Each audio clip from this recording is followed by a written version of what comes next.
Hey everybody, I'm Lindsay Ferrier with Moms Matter, and today I'm at an Obama campaign stop in Jacksonville.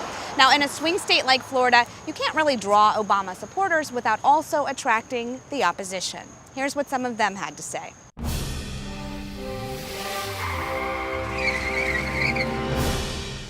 If I felt he was doing a good job, I would not be out here.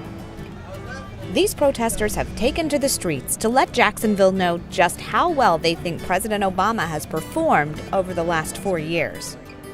On a scale of 1 to 10, 0. They're opposed to Obama's new health care law, his economic policies, and his plan to raise taxes on anyone making more than $250,000 a year, which they say will hurt small business owners and, by default, their employees. Somehow he thinks that he's the king and we're the subjects and he's entitled to our money. So as far as I'm concerned, he's the worst president ever, and I'll do everything I can to defeat him. They also have some advice on how Mitt Romney can win this swing state. He needs passion.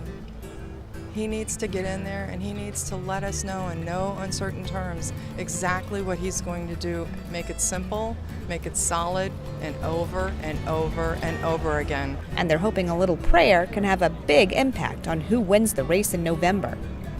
I am praying every day that Romney does, because if he doesn't, I feel like our way of life that we had and could have will never be. It'll just be gone. Across the street, a very different prayer is being said. I am praying that it is going to be President Obama. My prayers and my thoughts are with him.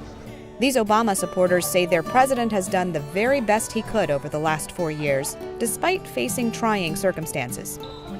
He can't do what everybody thinks he can do in just a nanosecond. He has to have cooperation. And if he's not getting cooperation from, like, say, the people in the House and the Senate, if the people aren't on his side, how can he get anything done? He's got all these roadblocks in front of him. His hands are tied, and unless we get more Democrats in the state legislature and up in Washington, it's going to be much more difficult for him to move forward. Can you tell her who we're going to see? They know Florida is one state Obama can't afford to lose. Because we know that it's always one of those swing states, one of those states that, it can make or break the election. And I think right now we're really, really close. So it's very important that, he comes out and he does let them know that, he's here for Florida. And they have lots of advice on what the president needs to do to have 4 more years in office. I think just making sure that people do understand the health care initiative. I think a lot of people are still really confused about that initiative. I think he needs to emphasize the importance of education, because that's where we're at in our country right now. We're in an innovation dearth. I think he needs to change the negative ads and go back to being positive. You catch more flies with honey than you do with vinegar. Continue to be consistent. Continue to fight for everyone's rights here in America. Continue to bring us together socially. Make sure that everyone continues to know that we are all the same.